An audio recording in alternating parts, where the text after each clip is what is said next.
Hello friends, स्वागत है आपका अपने YouTube channel home science study में। तो चलो फ्रेंड्स, अब नेक्स्ट हम स्टार्ट करते हैं। कल हमारा वाटर टॉपिक फिनिश होना था, पर पता नहीं बीच बीच में ही वीडियो कैसे कट हो गया था, तो हमारा टॉपिक चल रहा था जो वाटर वो रह गया था। अब हम पहले उसी को कंप्लीट कर लेते हैं। तो स्टार्ट करते हैं ना। क्वेश्चन, जल की कठोरता कितने प्रकार की होती है? तो जल की कठोरता हमारी दो प्रकार की होती है, एक स्थायी कठोरता और एक अस्थायी कठोरता। जो हमारी जल की स्थायी कठोरता होती है उसमें कैल्शियम तथा मैग्नीशियम के कार्बोनेट एवं बाइकार्बोनेट के लवणों में घुले रहते हैं, इसीलिए वो स्थायी कठोरता होती है और वो आसानी से उबाल कर या हमारी जो हम घरेलू विधियों द्वारा या भौतिक विधियों द्वारा जो हम उसको अशुद्ध करते हैं ना, तो वो नहीं निकल पाती। वो कुछ केमिकल्स के द्वारा, रासायनिक विधियों के द्वारा ही उसको किया जाता है जल को शुद्ध करने के लिए। तो नेक्स्ट क्वेश्चन, ORS घोल में जल के प्रति लीटर में साधारण नमक, सोडा, बाइकार्बोनेट और पोटेशियम क्लोराइड की क्रमशः कितनी मात्राएं ग्राम में होती हैं? तो इसमें होती है हमारी 3.5, 2.5 और 1.5। कितनी होती है? 3.5, 2.5 और 1.5। तो हमारा जो ORS का घोल होता है बच्चों को वो दस्त के समय में दिया जाता है। इसमें सोडियम क्लोराइड, पोटेशियम क्लोराइड आदि होते हैं और इसको एक बार बनाने के बाद हम 24 घंटे तक यूज़ कर सकते हैं। इससे बच्चों में जल की पूर्ति होती है। नेक्स्ट क्वेश्चन, हमारे शरीर में कुल भार का कितना प्रतिशत जल से बना होता है? तो इसमें हमारा जो ऑप्शन है वो सी है, 62%। देखिए फ्रेंड्स, ये वाला क्वेश्चन हमारा कई जगह आया और जितनी ज़्यादातर इसका जो आंसर है वो सभी जगह अलग अलग आया है।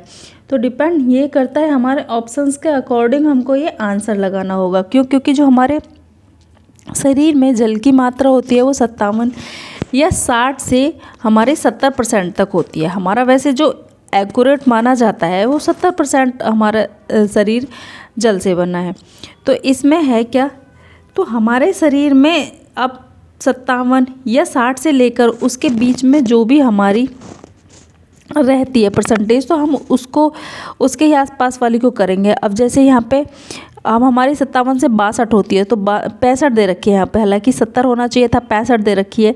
लेकिन हमको उसके अकॉर्डिंग ही जो 60 से 60 के आसपास 62 या जो 70 के आसपास, तो 75 ज़्यादा हो जाती है, 35 बहुत कम है और यहाँ पे 17 बहुत कम है। तो हमारे यहाँ पे 62% होगा।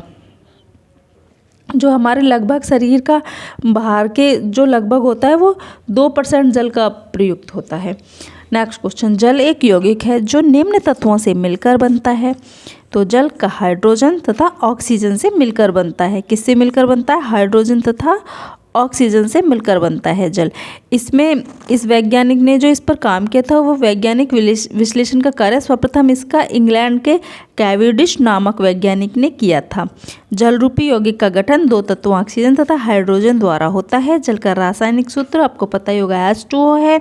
अब नेक्स्ट क्वेश्चन भी हमारा यही है कि जल का रासायनिक सूत्र H2O, हाइड्रोजन और ऑक्सीजन, यही दो यौगिक से तो मिला है हमारा जल। हाइड्रोजन के हमारे 2 अणु और ऑक्सीजन। नेक्स्ट क्वेश्चन, कुएं के पानी के शुद्धिकरण के लिए मिलाया जाता है।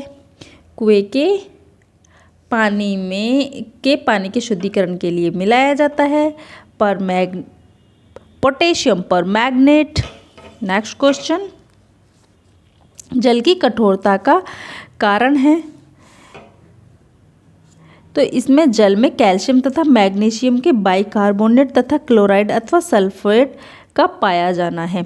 अभी हमने हमारा पूछा था ना कि जल की कठोरता हमारी दो प्रकार की होती है, स्थायी कठोरता। स्थायी कठोरता उसमें कठोरता का कारण क्या होता है? कैल्शियम तथा मैग्नीशियम के बाइकार्बोनेट तथा क्लोराइड तथा फास्फेट का पाया जाना है। चलो इसका सॉल्यूशन भी देख लेते हैं। ऐसा जल जिसमें साबुन के साथ अधिक झाग उत्पन्न होते हैं वो कठोर जल कहलाते हैं। झाग उत्पन्न नहीं होते, हाँ भाई,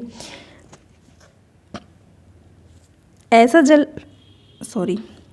जल जिसमें साबुन के साथ अधिक झाग उत्पन्न नहीं होता कठोर जल कहलाता है। जल की कठोरता को जल में घुलित आयनों मुख्यतः कैल्शियम, Ca आयन के 2 मैग्नीशियम, Mg आयन 2 के लवणों की सांद्रता के रूप में व्यक्त किया जाता है। जल में इन आयनों की उपस्थिति का कारण इनके खनिज डोलोमाइट, मैग्नेसाइट, कैल्साइट आदि हैं। साथ ही वायुमंडलीय कार्बन डाइऑक्साइड भी जल में विलय होकर कार्बनिक अम्ल HTCO3 बनाती है। इसका विघटन बाइकार्बोनेट HCO3 आयन 1 एवं CO3 आयनों में हो जाता है। ये ऋणायन अपने संगत धनायनों के साथ ऐसे लवण जैसे क्लोराइड तथा सल्फेट बनाते हैं जो जल की कठोरता के लिए जिम्मेदार होते हैं। तो हम नेक्स्ट क्वेश्चन देखते हैं। शुद्ध जल होता है मीठा, शुद्ध जल क्या पूछा है इसने? शुद्ध जल होता है। शुद्ध जल होता है हमारा स्वादहीन, गंधहीन तथा रंगहीन। शुद्ध जल स्वादहीन, गंधहीन तथा रंगहीन। मौलिक एवं शुद्ध रूप में जल एक स्वादहीन, गंधहीन एवं रंगहीन द्रव्य है। नेक्स्ट क्वेश्चन, घरेलू स्तर पर जल को शुद्ध करने की उपयुक्त विधि क्या है? उबाल कर। जब घर पे हमारा जो अशुद्ध जल होता है या हमें किसी दवाई वगैरह या किसी के साथ लेना होता है तो क्या कहते हैं, जल को उबाल कर और छान के ठंडा करके पी लो, वो क्या हो जाता है हमारा शुद्ध जल होता है। जल की कठोरता, जल की स्थायी कठोरता निम्नलिखित डालकर दूर की जा सकती है। जो जल की स्थायी कठोरता है वो क्या डालकर दूर की जा सकती है?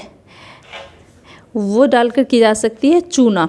जल की स्थायी कठोरता को हम चूना डालकर ठीक कर सकते हैं। नेक्स्ट क्वेश्चन,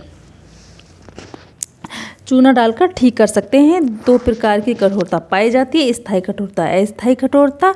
इसमें चूना मिलाकर अस्थायी कठोरता समाप्त की जा सकती है। स्थायी कठोरता के लिए सोडियम कार्बोनेट मिलाकर गर्म किया जाता है। जल की स्थायी कठोरता दूर करने की प्रमुख विधि परम्यूटेट विधि है।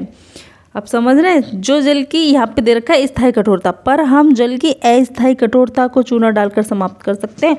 लेकिन जो हमारी स्थायी कठोरता है उसके लिए तो हमारा सोडियम कार्बोनेट मिलाकर गर्म किया जाता है। जल की स्थायी कठोरता दूर करने की प्रमुख विधि परम्यूटेड विधि है। कौन सी विधि है? परम्यूटेड विधि है। देखो ये क्वेश्चन भी हमारा एक पूछा जा सकता है, जल की स्थायी कठोरता को दूर करने की विधि कौन सी विधि है? बहुत सारी विधि दे देगा और उसमें एक लिख देगा परम्यूटेड विधि, तो हमारी परम्यूटेड विधि है। नेक्स्ट क्वेश्चन, जल की अस्थायी कठोरता दूर करते हैं चूने का पानी मिलाकर। देखो अभी हमने वैसे भी ये ऊपर ही हमने अभी सॉल्व किया था कि जल की अस्थायी कठोरता को हम कैसे दूर कर सकते हैं? चूने का पानी मिलाकर।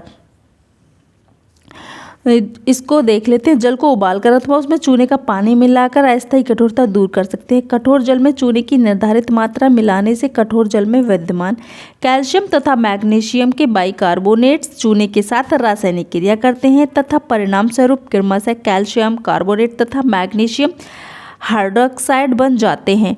ये पदार्थ जल में अघुलित होते हैं, अतः इन्हें छानकर अलग किया जा सकता है। इस प्रकार से छानने के उपरांत प्राप्त होने वाला जल कठोरता मुक्त अर्थात मृदुल होता है।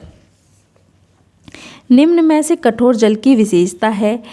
कठोर जल की विशेषता है पानी में झाग कम उठते हैं। बिल्कुल सही बात भाई, कठोर जल में पानी में झाग थोड़ी ना उठते हैं, नहीं उठते।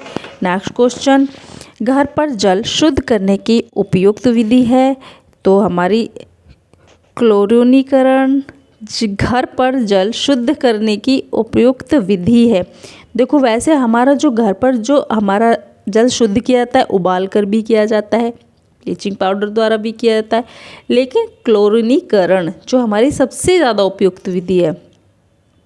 घर पर जल शुद्ध करने की उपयुक्त विधि उबालना है। ब्लीचिंग पाउडर का भी अल्प मात्रा द्वारा अशुद्ध जल को कीटाणु मुक्त किया जाता है। क्लोरीन एक कीटाणुनाशक गैस है। नगरों में जल आपूर्ति विभाग द्वारा जल की कीटाणु मुक्त करने के लिए क्लोरीन गैस का इस्तेमाल किया जाता है। इस क्रिया को क्लोरीनीकरण कहते हैं। फुटकरी अवक्षेपक रासायनिक पदार्थ है। वैसे इन सभी क्रियाओं द्वारा मतलब हमारा देख रहे हैं आप घर पर किया जाता है, लेकिन हमारी जो घर पर विधि है वो उबालकर, और ये हमारे दोनों ही ठीक हैं, क्लोरीनीकरण और उबालकर। लेकिन जो सबसे ज़्यादा वैसे फिट बैठेगा घर पर करने की विधि, उबालकर ही की जाता है घर पे। तो अगर हमको घर पे पानी को शुद्ध करना है पीने के लिए तो हम उसको गर्म करके ही इस्तेमाल करते हैं, उसमें क्लोरीन या ब्लीचिंग पाउडर डालकर यूज़ नहीं करते। नेक्स्ट क्वेश्चन, जल की अशुद्धियाँ होती हैं, जल की अशुद्धियाँ होती हैं तो जीवाणु को ले तैरने वाली सारी होती हैं। जल की अशुद्धियाँ तो जल पर तैरती भी हैं, जल में घुलित भी हो जाती हैं, जल में जीवाणु भी, तो ये सारी जल की सारी अशुद्धियाँ ही होती हैं। हम नेक्स्ट क्वेश्चन देख लेते हैं। हमारा शरीर निम्न में से कितने प्रतिशत जल से निर्मित होता है? देखो ये क्वेश्चन ना हमारा बार बार ही आ रहा है, कितनी बार आ चुका है ये, इसका मतलब ये बहुत ज़्यादा रिपीटेड क्वेश्चन है। हमारा शरीर निम्न में से कितने प्रतिशत जल से निर्मित होता है? तो यहाँ पे इसका ऑप्शन देखो दे रखा है 65 से 70%। इसके ऑप्शन सारी जगह अलग अलग ही आ रहे हैं। अब आप यहाँ पे देख रहे हैं, पीछे दिया था 65%, एक जगह दिया था हमारा 71%, एक जगह दिया था हमारा 65%, और यहाँ पे दे रखा है 65 से 70%। वैसे हमारा जो ये वाला है ना, ये बिल्कुल थोड़ा ठीक दे रखा है, क्योंकि 65 से 70 के बीच में ही होता है। और दूसरा हमारे बॉडी की एक एज के अकॉर्डिंग भी डिपेंड करता है कि हमारी बॉडी को कितनी वाटर की ज़रूरत है, एज के अकॉर्डिंग। वैसे ज़्यादातर 65 से 70% ही एक नॉर्मल रेंज होती है बॉडी वेट के अकॉर्डिंग। नेक्स्ट क्वेश्चन, फ्लोराइड की अधिकता से होने वाला रोग है। फ्लोराइड की अधिकता से होने वाला रोग है फ्लोरोसिस। कौन सा रोग है? फ्लोरोसिस। फ्लोराइड की अधिकता से होने वाला रोग फ्लोरोसिस है। पीने के पानी में फ्लोरीन नामक खनिज लवण की अधिकता के कारण यह रोग होता है। इस रोग में दांतों पर धब्बे पड़ जाते हैं एवं उनमें गड्ढे हो जाते हैं। नेक्स्ट क्वेश्चन, शरीर में जल की कुल मात्रा का प्रतिशत है 70। शरीर में जल की कुल मात्रा का प्रतिशत है 70%। एक कॉलेज के जलपान गृह में निम्नलिखित तरह से आहार वितरण किया जा सकता है। एक कॉलेज के जलपान गृह में निम्नलिखित तरह से आहार वितरण किया जा सकता है। स्वयं लेने की सेवा। कैसे किया जा सकता है कॉलेज के जलपान गृह में स्वयं लेने की सेवा? सेल्फ सर्विस द्वारा आहार वितरण किया जा सकता है। नेक्स्ट क्वेश्चन, हमारे शरीर में कुल कितना जल तरल पदार्थ के रूप में कोशिकाओं में रहता है? तो 70%। हमारे शरीर में जो हमारी कोशिकाओं में रहता है वो पदार्थ के रूप में कितने % रहता है? वो 70% रहता है। और हमारे ब्लड में सबसे ज़्यादा जो हमारे वाटर की मात्रा पाई जाती है वो किस में होती है? ब्लड में होती है हमारे सबसे ज़्यादा वाटर की मात्रा। तो फ्रेंड्स, हमारा ये वाटर कंप्लीट हो चुका है। हम आ चुके हैं नेक्स्ट टॉपिक पर। ये हमारा नेक्स्ट टॉपिक है वनस्पतीय भोज्य पदार्थ। अब हम इसको देखेंगे। फ्रेंड्स, अब हम इस बुक को ना ऐसे कंप्लीट कर लेते हैं, इसी में से सॉल्यूशन करके और क्वेश्चंस को पढ़ के। उसके बाद जब मैं इस बुक को कराऊंगी ना नेक्स्ट टाइम मैं इसको फिर PDF फॉर्म में कराऊंगी, मतलब कि टाइपिंग फॉर्म में क्वेश्चंस को टाइप करके, और तब एक तरफ से कराऊंगी।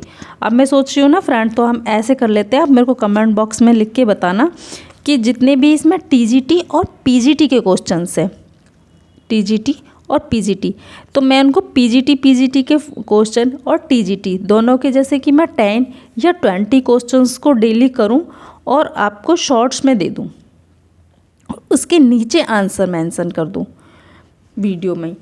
तो आपको बताना कि ये तरीका कैसा है। अगर ये तरीका आपको अच्छा लगता है तो मैं ऐसे डेली डालना स्टार्ट कर दूँगी। आप मेरे को ये बात कमेंट बॉक्स में बताना। चलो जी, नेक्स्ट देख लेते हैं हम। इसका फर्स्ट क्वेश्चन, कौन से रसायन फलों को कृत्रिम रूप से पकाने में प्रयुक्त होते हैं? कौन से रसायन फलों को कृत्रिम रूप से पकाने में प्रयुक्त होते हैं? एथ्रोफोन, मिथेनॉल,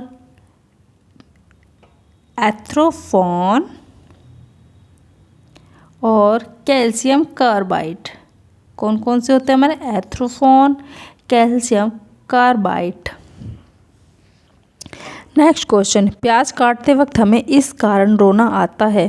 फ्रेंड्स आपको पता है ना, प्याज काटते वक्त हम तभी भी प्याज काटते हैं तो हमारी आँखों में से आंसू बहने लगते हैं। तो वो हमारे आंसू क्यों बहते हैं? ये वैसे एक अच्छा ड्रामा है। अगर आपको तब रोने का मन करे ना, फटाफट से जाकर प्याज काटने स्टार्ट कर दो और ड्रामा करके बाहर आ जाओ, क्योंकि बहुत जल्दी मेरे तो बहुत ही आंसू आते हैं। मुझे प्याज काटना ना बहुत भारी पड़ता है। प्याज काटते वक्त हमें क्यों रोना आता है? तो किस कारण आता है हमें? सल्फर यौगिक से। किससे? सल्फर यौगिक से।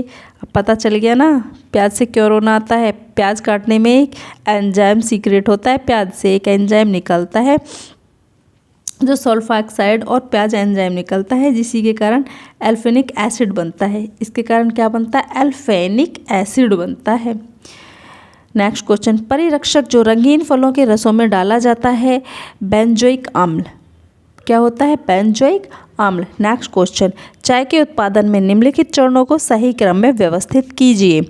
चाय के उत्पादन में निम्नलिखित चरणों को सही क्रम में उपस्थित कीजिए, व्यवस्थित कीजिए। चलो जी फ्रेंड्स, देख लेते हैं चाय भी कैसे कैसे हमारे पास बन के आती है। तो सबसे पहले आता है हमारा इसमें वीदरिंग। क्या आता है? वीदरिंग। सेकंड, उसके बाद आता है हमारा rolling. Weathering, rolling.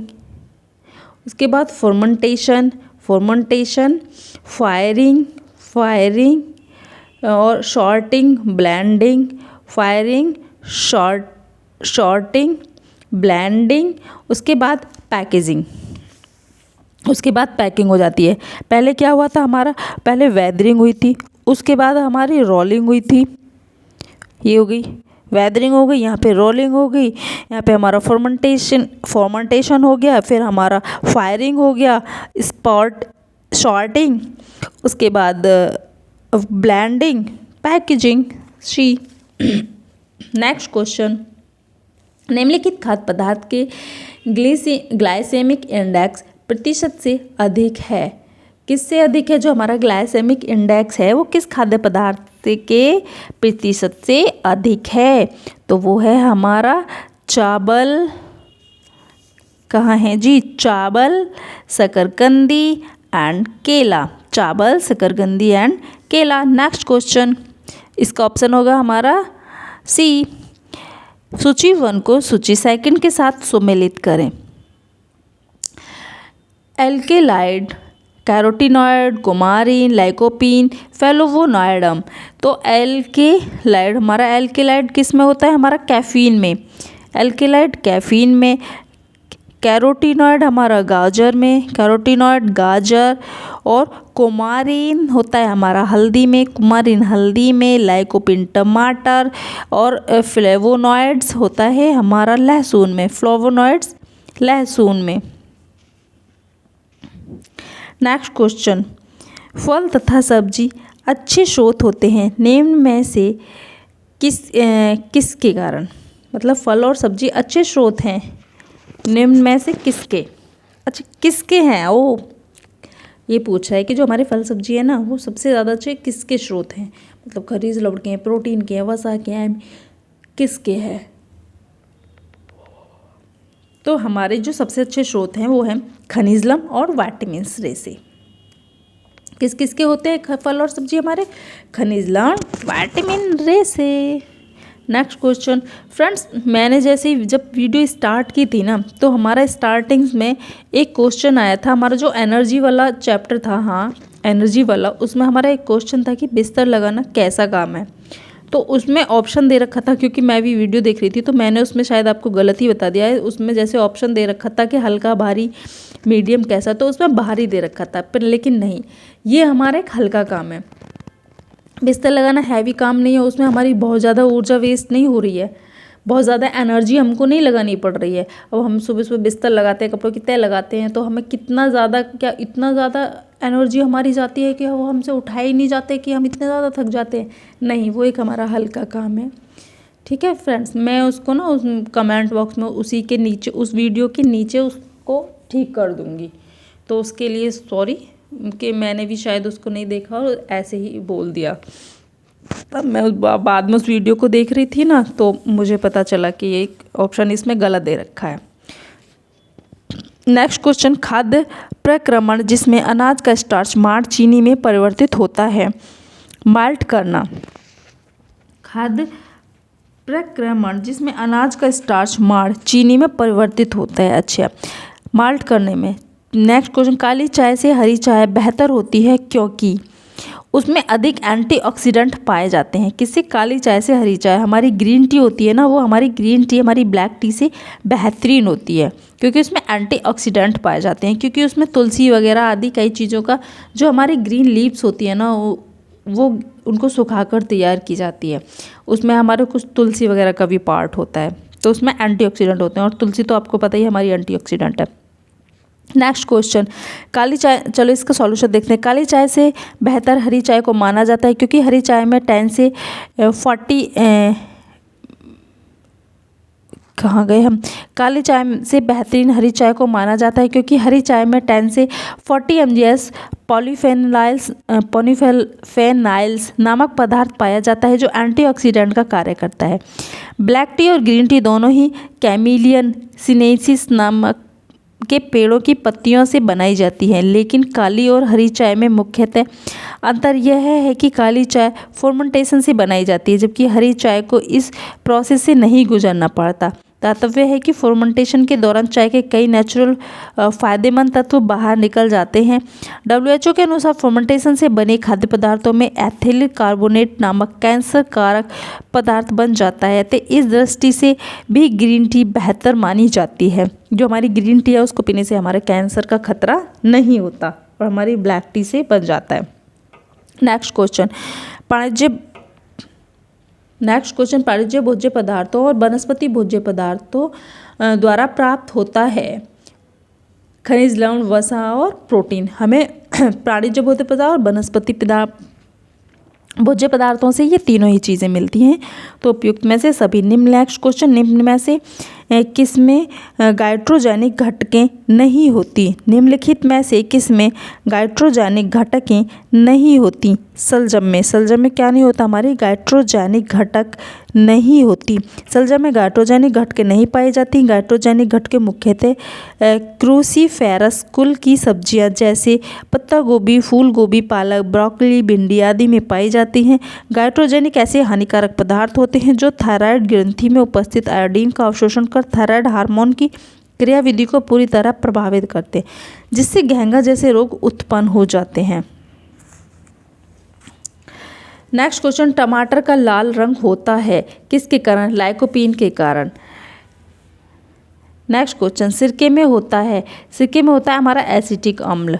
Next question, खाद्य पदार्थों के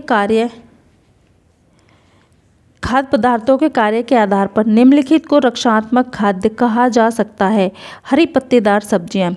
खाद्य पदार्थों के कार्य के आधार पर जो हमारी रक्षात्मक सब्जियां होती हैं वो खाद्य पदार्थ होते हैं, उनको किनको कहा सकता है? हरी पत्तेदार सब्जियां। नेक्स्ट क्वेश्चन,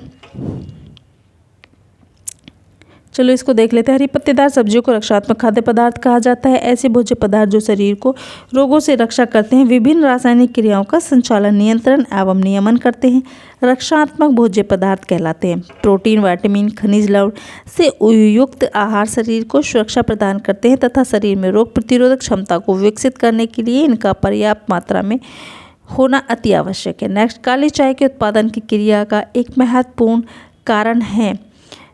कौन सा कारण है? खमीरीकरण। फर्मेंटेशन के द्वारा ही तो बनाई जा रही थी, वो भी तो हमने देखा था। बट ग्रीन टी में हमारी फर्मेंटेशन नहीं होती और ब्लैक टी में हमारी फर्मेंटेशन होती है, और बट ये दोनों हमारी लिए एक ही पेड़ से जाती हैं, उन्हीं पत्तियों से ये बनाई जाती हैं। सिनेसिस नामक पेड़ की पत्तियों से ये तैयार की जाती हैं। नेक्स्ट क्वेश्चन है हमारा अभिकथन और कारण। हरे पत्तेदार सब्जियों का हरा रंग बनाए रखने के लिए उन्हें खुले बर्तनों में पकाना चाहिए। ओके, इनमें कारण है इसका, इनमें उपस्थित लोहे और सल्फर में प्रतिक्रिया होने से फेरस सल्फाइड बनने के कारण गहरा हरा रंग बन जाता है। किससे? ठीक है, हमें मतलब उनका हरा रंग रखने के लिए उन्हें खुले बर्तन में बनाना चाहिए। अच्छा जी, ठीक है, ये बात तो ठीक है। इनमें उपस्थित लोहे और सल्फर में, अच्छा जो इनमें लोहा आयरन और सल्फर उपस्थित होता है उसमें प्रतिक्रिया होने से, हाँ जी प्रतिक्रिया होने से क्या हो जाता है, फेरस सल्फाइड बनने के कारण गहरा हरा रंग बन जाता है। बिल्कुल गलत। उनमें अगर हम ऐसे बढ़ाएंगे तो गहरा हरा रंग थोड़ी ना बन जाएगा, अरे उसको हम ज़्यादा उबालेंगे तो उसका रंग डाउन हो जाएगा, एक अजीब सा येलोइश टाइप का हो जाता है। गहरा फेरस सल्फाइड बनने के कारण गहरा हरा रंग बन जाता है, नहीं। नेक्स्ट हमारा वो बहुत छोटा टॉपिक था, वनस्पतिक भोज्य पदार्थ।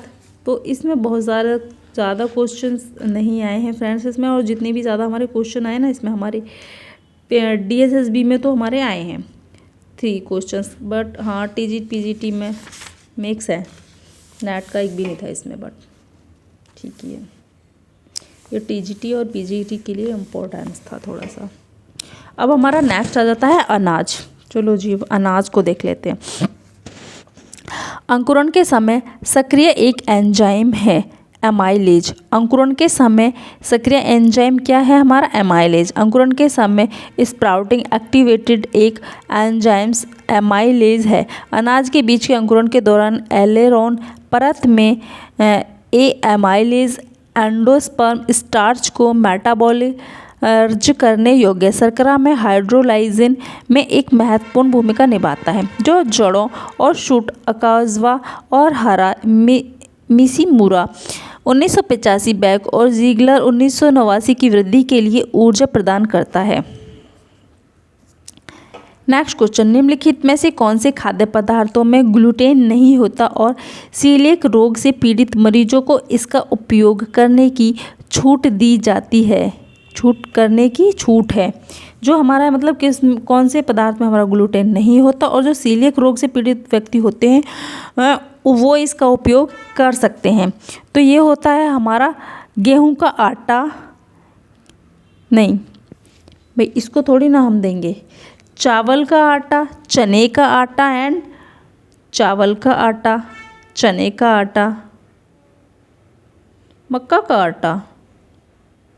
अच्छा जी, चावल का आटा, चने का आटा, मक्का का आटा, ग्लूटेन नहीं होता। अच्छा जी, चने के आटे, हाँ जी, क्योंकि ग्लूटेन तो हमारा गेहूं में पाया जाता है। ये तो कन्फर्म है कि ग्लूटेन हमारा किस में पाया जाता है, भाई गेहूं में पाया जाता है। तो हमें सीलिएक वाले रोगी को गेहूं तो हमें देना ही नहीं है। तो हम उसको क्या क्या दे सकते हैं, चावल का आटा दे सकते हैं, चने का आटा दे सकते हैं और मक्के का आटा दे सकते हैं, बट हम उसको गेहूं का आटा नहीं दे सकते। वो सीलिएक मक्के का आटा नहीं देते। सीलिएक रोग से पीड़ित मरीजों को इसका उपयोग करने की छूट दी जाती है। इसका प्रयोग कारण ग्लूटेनिस अम्ल एवं क्षार में घुलनशील होता है, जिससे सीलिएक रोग से पीड़ित मरीज उसको आसानी से पचा सकते हैं। इसका सकारात्मक प्रभाव भी इसके स्वास्थ्य पर पड़ता है। नेक्स्ट क्वेश्चन, किस वानस्पतिक स्रोत में ग्लूटन प्राप्त होता है? किस वानस्पतिक, तो गेहूँ में कहाँ है, गेहूँ में मुख्य 2 तरह की प्रोटीन होती है, एक तो ग्लूटेलिन और एक ग्लाइडिन। कौन कौन सी होती है, ग्लूटेलिन और ग्लाइडिन। उच्च गुणवत्ता वाले गेहूं में प्रोटीन की मात्रा 10 से 14%, निम्न कोटि के गेहूं में 8 से 9 तक प्रोटीन उपस्थित होती है। नेक्स्ट क्वेश्चन, गेहूं के संसाधन से संबंधित क्रमों को सही क्रम के व्यवस्थित करें। कदमों को सही क्रम में व्यवस्थित करें। हाँ, जो ये इसके जो क्रम दे रखा है ना, इसको सही क्रम में व्यवस्थित करना है। तो इसमें हमारा सही क्रम में होगा सबसे पहले गेहूं के संसाधन से संबंधित कदमों को सही क्रम में सबसे पहले खींचना। कौन सा है, खींचना, खींचना, नरम करना, खींचना, नरम करना, फिर उसको शुद्धिकरण करना, उसके बाद उसको धोना, उसके बाद उसको पीसना, उसके बाद उसकी ब्लांचिंग करना। क्या करना है, पहले उसको सबसे पहले उसको खींचना है, खींचना नहीं, पीसना नहीं, खींचना ही है थर्ड, हाँ, पहले उसको खींचना, फिर उसके बाद उसको नरम करना, उसके बाद उसको शुद्ध करना, उसके बाद उसको धोना, उसके बाद उसको पीसना, उसके बाद उसकी ब्लांचिंग की जाती है। नेक्स्ट क्वेश्चन, ये UGC नेट का, हाँ इस टाइप के क्वेश्चन ना UGC नेट में पूछे जाते हैं। मिलान करिए, सूची 1 को सूची 2 से मिलाइए, इसको क्रम में लगाइए, इसको ये करिए। सीधे सीधे क्वेश्चन नहीं पूछते नाट वाले, उनको पता है ना, फिर सभी का नाट क्लियर हो जाएगा सीधा सीधा हमने पूछ लिया तो। नेक्स्ट क्वेश्चन, गेहूं के मोटीन में सबसे कम मात्रा में पाया जाने वाला अमीनो एसिड है। गेहूं के मोटीन में सबसे कम मात्रा में पाया जाने वाला अमीनो एसिड है लाइसिन। कौन सा है सबसे कम अमीनो एसिड? लाइसिन। गेहूं के मोटीन में गेहूं की प्रोटीन अर्ध प्रोटीन होती है क्योंकि इसमें सभी आवश्यक अमीनो एसिड नहीं पाए जाते। गेहूं में नियासिन और मिथियोनिन एसिड नहीं पाए जाते। गेहूं की प्रोटीन में सबसे कम मात्रा में लाइसिन नामक अमीनो एसिड पाया जाता है। हमारी प्रोटीन में 2 प्रकार की, 3 अर्ध प्रोटीन, पूर्ण प्रोटीन, अर्धपूर्ण प्रोटीन। तो ये हमारी अर्ध प्रोटीन है जो जिसमें हमारे सभी प्रोटीन्स विद्यमान होते हैं, हमारी पूर्ण प्रोटीन होती है, और जिसमें हमारे कुछ प्रोटीन्स की मात्राएं नहीं पाई जाती हैं वो हमारे अर्धपूर्ण प्रोटीन होते हैं। इसीलिए तो हम किसी भी चीज़ को मिक्सअप करके खाते हैं। जैसे दाल ले ली, चावल ले गया, अब कुछ चीज़ें हमारी दाल में हैं, कुछ चावल में है, या कुछ हमारी किसी और सब्जी में, हम उनको मिक्स करते हैं और खा लेते हैं। उससे क्या होता है, वो हमारी पूर्ण प्रोटीन बन जाती है। नेक्स्ट क्वेश्चन, निम्नलिखित में से किस अनाज के प्रति 100 ग्राम में अधिक प्रोटीन होता है? गेहूँ के प्रति 100 ग्राम में प्रोटीन की मात्रा 11 से 8 ग्राम पाया जाता है, जबकि बाजरे के प्रति 100 ग्राम में 11.6 ग्राम तथा ज्वार में प्रति 100 ग्राम में 11.4 ग्राम और चावल के प्रति 100 ग्राम में 6 से 6 ग्राम प्रोटीन होता है। नेक्स्ट क्वेश्चन, अनाज एक एक्सचेंज देता है 50 कैलोरी। क्या देता है अनाज? एक हमें 50 कैलोरी, अनाज 50 कैलोरी ऊष्मा प्रदान करता है। अनाज एक एक्सचेंज लगभग 50 कैलोरी ऊर्जा प्रदान करता है। नेक्स्ट क्वेश्चन, प्रत्येक वर्ष फसल के समय खरीद लेना चाहिए, हमें प्रत्येक वर्ष फसल के समय क्या खरीद लेना चाहिए? चावल। नेक्स्ट क्वेश्चन, गेहूं में पाया जाता है ग्लूटीन। नेक्स्ट क्वेश्चन, चीनी को अपमिश्रित किया जाता है किससे? सफ़ेद पत्थर से। जो हमारा चीनी है उसमें हमारे क्या मिलाया जाता है भाई? मिलावट के तौर पे उसमें सफ़ेद पत्थर, माटी से, सीरा से नहीं, सफ़ेद पत्थर से छोटा छोटा काट के उसमें सफ़ेद पत्थर मिला देते हैं, पता ही नहीं चलता, चीनी जैसा लगता है, बेच देते हैं। अपने फ़ायदे के लिए लोग कुछ भी कर सकते हैं, आज के टाइम में कुछ नहीं पता। चावल भी प्लास्टिक के बनने लग गए ना फ्रेंड्स, देख के लाया करो। एग प्लास्टिक का आने लगा है, चावल प्लास्टिक के आने लगे हैं, पनीर प्लास्टिक का आने लगा, पता नहीं क्या क्या, एक इंसानी प्लास्टिक का वरना ये सब कुछ प्लास्टिक का बना दे, इनका बस चले तो। नेक्स्ट क्वेश्चन, भूरी क्रांति संबंधित है। हमारी भूरी क्रांति किससे संबंधित है? जो हमारी भूरी क्रांति है वो दूसर क्रांति से संबंधित होती है। किससे? दूसर क्रांति से। यहाँ पर इसका दही नहीं रखा है, इनमें से गेहूँ, फूल, तेल तथा तेल बीज, रेशम नहीं। भूरी क्रांति या दूसर क्रांति के संबंध उपभोग में वृद्धि से संबंधित है, जबकि पीली क्रांति का संबंध तिलहन उत्पादन से होता है। हाँ जी। गेहूँ, चावल ये हरित क्रांति है। हाँ जी। और रेशम तो हमारी सेरीकल्चर कहलाती है। बिल्कुल, रेशम क्या है? हमारी सेरीकल्चर है। तो इसमें हमारी भूरी क्रांति से संबंधित कुछ दे ही नहीं रखा। नेक्स्ट क्वेश्चन, ये हमारी दूसर क्रांति से है लेकिन संबंधित। नेक्स्ट क्वेश्चन, निम्न खाद्य वर्ग में से मुख्य खाद्य वर्ग कौन सा है? निम्न खाद्य वर्ग में से मुख्य खाद्य वर्ग कौन सा है? गेहूं व मोटे अनाज। गेहूं व मोटे अनाज। नेक्स्ट क्वेश्चन, अनाज और दाल के अंकुरण के बारे में क्या सही नहीं है?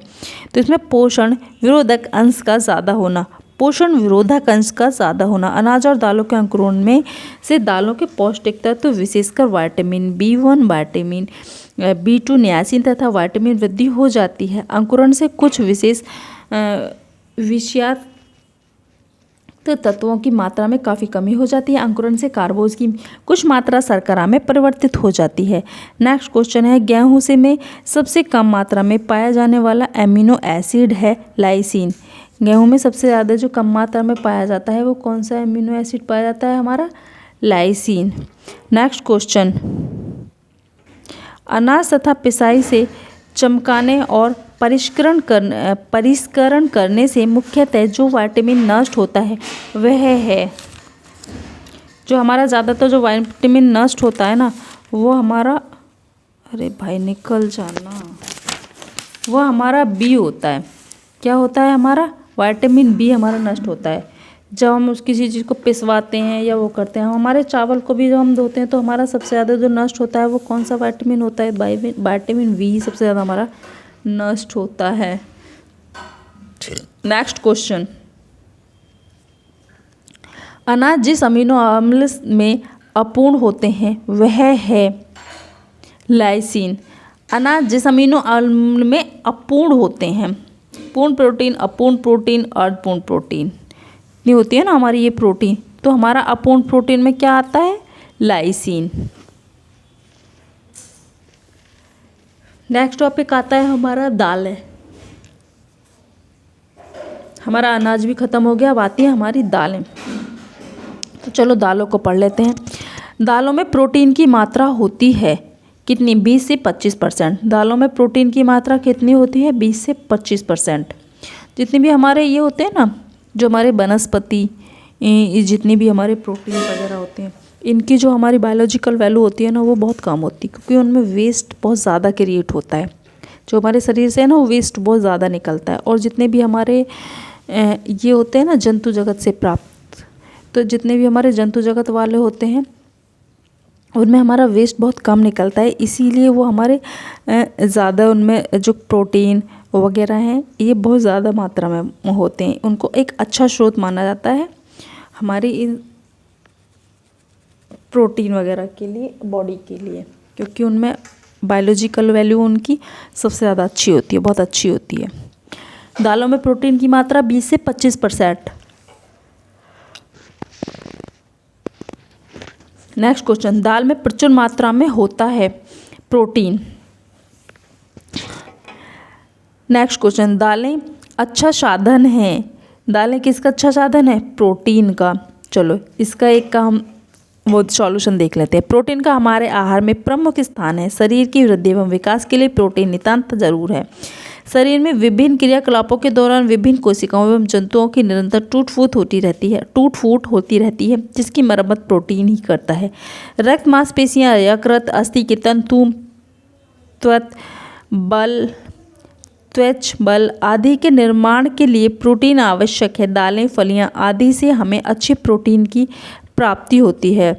नेक्स्ट क्वेश्चन, दालों का अंकुरण पोषणात्मक दृष्टि से महत्वपूर्ण है क्योंकि यह पाचन शक्ति में वृद्धि करता है। बिल्कुल ठीक। विटामिन सी भी बढ़ जाता है उससे, बिल्कुल ये बात भी ठीक है अंकुरण से। और लोह तत्व तो जैव उपलब्धता को भी बढ़ाता है। ये लोह तत्व जैव उपलब्धता को भी बढ़ा जाता है। तो ये हमारी सारी चीज़ें होती है, सारे ऑप्शन ठीक है। सॉरी। नेक्स्ट क्वेश्चन, लाइसिन पाया जाता है। तो लाइसिन किस में पाया जाता है? दालों में। हमारा लाइसिन पाया जाता है दालों में। नेक्स्ट क्वेश्चन, दालें तथा फलियां किस पोषक तत्व की उत्तम स्रोत हैं? दालें तथा फलियां किस पोषक तत्व की उत्तम स्रोत हैं? तो ये है हमारी प्रोटीन की। प्रोटीन हमारी बॉडी की, आप ये समझ लो मोटा मोटा, कार्बोहाइड्रेट हमें ऊर्जा देने का काम करता है और प्रोटीन हमारे बॉडी बिल्डिंग, जितनी भी हमारी बॉडी में टूट फूट ऊतक वगैरह सब टूट फूट होती है ना, जितने भी हड्डी टूटे हैं, जितना भी शरीर बढ़ा है ना, बस ये समझ लो कि उन सब में प्रोटीन खाना है तुम्हें। और हाँ, हड्डियों वृद्धि और विकास के लिए प्रोटीन जरूरी है, लेकिन यूँ मत सोच लियो कि हड्डी टूट गई जब भी प्रोटीन नहीं खाना है, बिल्कुल भी ना। हड्डी टूटने पे तो कैल्शियम लेना है और हड्डी टूटने पे ना लेना, पहले से कैल्शियम की मात्रा ऐसे लेके रखनी है कि हड्डी टूटे ही ना। दूध पीते रहा करो फ्रेंड्स, वो हमारी बॉडी के लिए बहुत आवश्यक है कैल्शियम, वरना हड्डियों में बुढ़ापे में आके दर्द रहने लगेगा, फिर रोगे। काश दूध पी लेते तो ये हड्डियाँ दर्द ना करती। तो चलो नेक्स्ट क्वेश्चन देख लेते हैं अब हम। दालें तथा फलियां किस पोषक तत्व की उत्तम स्रोत हैं? प्रोटीन की। नेक्स्ट क्वेश्चन, टेम्पे बना होता है, टेम्पे बना होता है, टेम्पे हमारा सोयाबीन से बना होता है। किससे बना होता है? सोयाबीन से। नेक्स्ट क्वेश्चन, उच्च जैविक मूल्य का प्रोटीन उपस्थित होता है दालों और फलियों में। उच्च जैविक मूल्य का प्रोटीन हमारा दालों और फलियों में। गलत है ये इसका ऑप्शन। फ्रेंड्स, जो उच्च जैविक, इसमें इन्होंने ये नहीं पूछा कि उच्च जैविक हमारा शाकाहारी या फिर मांसाहारी, मतलब जो हमें वनस्पति से जो वनस्पतिक स्रोत होते हैं, जो उसमें उच्च जैविक मूल्य का प्रोटीन होता है, वो हमें दालों और फलियों से मिलता है, ये बात ठीक है। लेकिन अगर हमारा जंतु जगत से प्राप्त प्रोटीन है तो उसमें जो सबसे ज़्यादा उस जैविक मूल्य होता है वो अंडे और मीट में होता है। अंडा हमारा सबसे ज़्यादा जैविक मूल्य, जो अंडे का प्रोटीन है ना, वो हमारा सबसे ज़्यादा उच्च कोटि का प्रोटीन माना जाता है। जैविक मूल्य का प्रोटीन उपस्थित होता है अंडे में होता है। चलो इसका ये देख लेते हैं।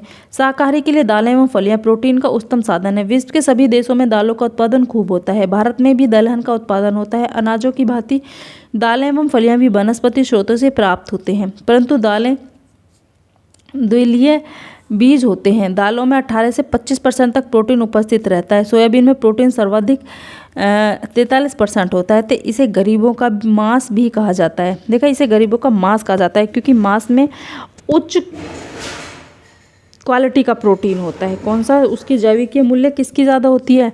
जो हमारी जैविकीय मूल्य होती है ना, वो हमारे जंतु जगत के प्रोटीन से जो हमें प्राप्त होती है ना, अंडे की सबसे ज़्यादा जैविकीय मूल्य होती है प्रोटीन में, तो इसमें हमारा अंडा आएगा। हाँ, लेकिन वनस्पति से आए तो हमारा सोयाबीन में होता है, सोयाबीन नहीं है तो हमारा दालों और फलियों में होता है। ये बिल्कुल ठीक है। नेक्स्ट क्वेश्चन, दालों में पाए जाने वाले विशेष विषैले पदार्थ निम्न हैं।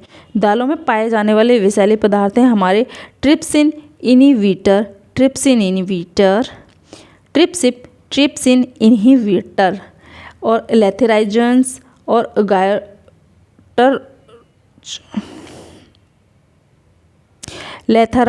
लेथरायोजन और गैट्रोजन्स,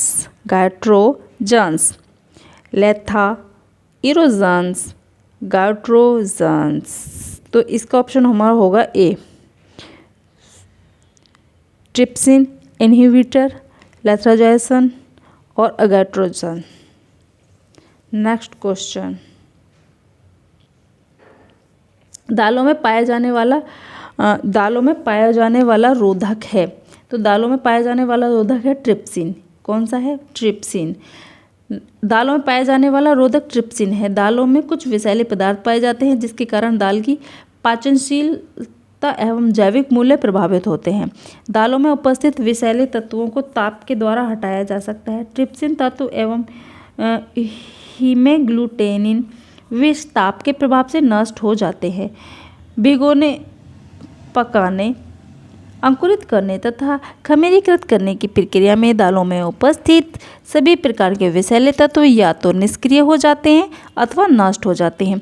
साथ ही दालों का पोषण मूल्य भी प्रभावित हो जाता है। नेक्स्ट टॉपिक आता है हमारा फल। यहाँ पे अब हमारी दालें भी खत्म हो जाती हैं। अब हम फल को देखते हैं। फल में है हमारा फल और सब्जियाँ अच्छे स्रोत हैं। किसके? विटामिन के। फल और सब्जियां हमारे विटामिन के अच्छे स्रोत हैं, विटामिन और खनिज के। नेक्स्ट क्वेश्चन, अच्छी जेली की पहचान है।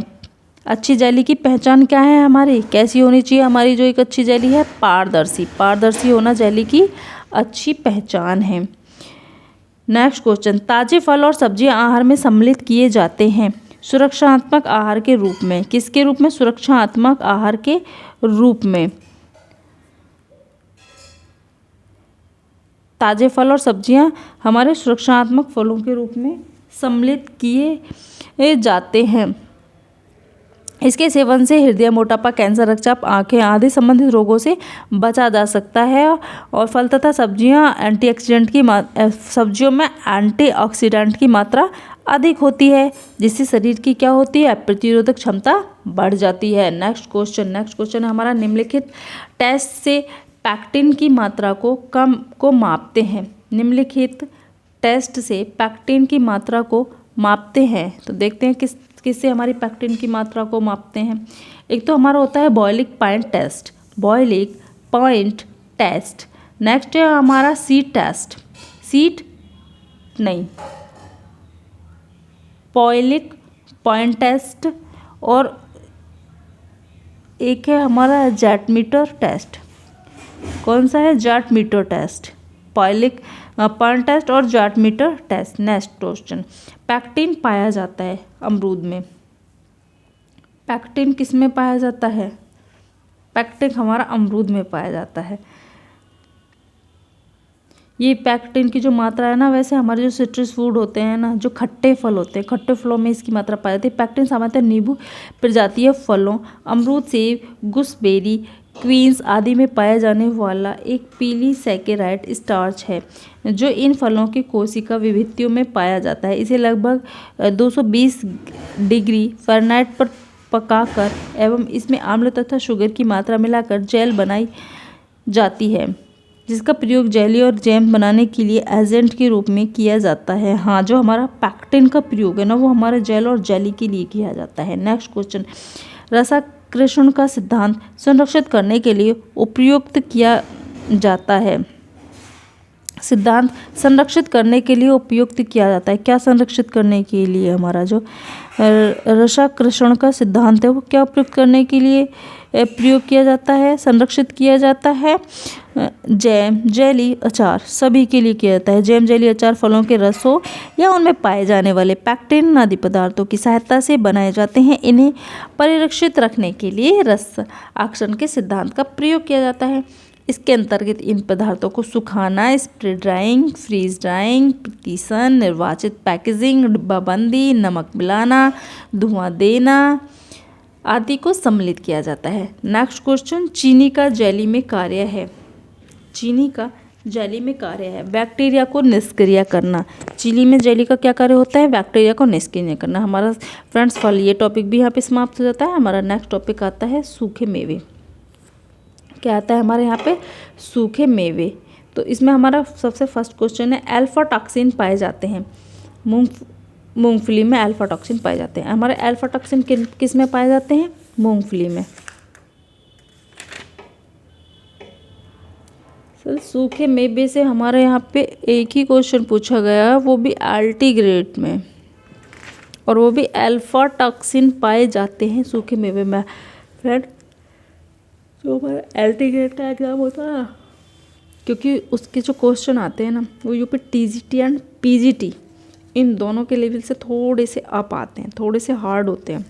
इनका जो लेवल होता है ना, वो थोड़ा अप होता है, क्योंकि आपको तो पता ही है ना उसको कौन कंडक्ट कराता है? यूपीएससी। और यूपीएससी तो ये सोचता है कि बच्चों को ना, पता ना सभी को कलेक्टर बना के छोड़ेगा का यूपीएससी। तो किसी भी मतलब ये नहीं है कि किस लेवल का पेपर है भाई, टीचिंग के लिए बना रहे हो, किसके लिए बना रहे हो, नहीं। यूपीएससी कंडक्ट करा रहा है जी, लेवल भी यूपीएससी का ही होगा। हम बिल्कुल नीचे लेवल देंगे जी, चाहे तुमसे पास हो या ना हो, पढ़ पढ़ के मर जाओ। हाँ जी, ये सोच के बैठे रहते हैं वो तो। अरे भाई, ये देखो तुम्हारा किस लेवल का एग्ज़ाम है, 10th तक के बच्चों को तुम पढ़ाने जा रहे हो, उसी के लेवल से हमारा उसी के अकॉर्डिंग सिलेबस दो ना जी। पर हम ऐसा बिल्कुल ना करेंगे। यूपीएससी वाले बालक 24 घंटे पढ़ पढ़ के मर जा, तुम भी पढ़ते रहो। चलो फ्रेंड्स, नेक्स्ट टॉपिक देखते हैं हम, मसाले एवं गुड़। मसाले एवं गुड़, तो इसमें हमारा है लहसुन में कौन सा तत्व भरपूर है? लहसुन में कौन सा तत्व भरपूर पाया जाता है? तो फ्लेवोनॉइड्स। जो हमारा फ्लेवोनॉइड्स होता है ना, वो लहसुन में भरपूर मात्रा में पाया जाता है। सफ़ेद रंग की सब्जियों में आलू, गोभी, लहसुन की सब्जियों में आलू, गोभी, लहसुन, प्याज आदि में पाया जाता है। ताप व अम्लीय वातावरण में अप्रभावित रहता है, किंतु क्षारीय वातावरण में ये पीला रंग ग्रहण कर लेता है।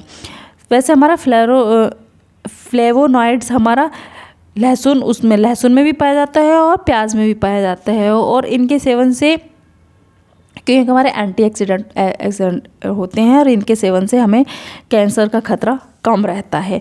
सूची 1 में दिए गए सक्रिय तत्वों को सूची 2 में दिए गए मसालों से मिलाइए जिनमें वे पाए जाते हैं। करक्यूमिन करक्यूमिन हमारा किस में पाया जाता है? लौंग में पाया जाता है। करक्यूमिन लौंग में पाया जाता है।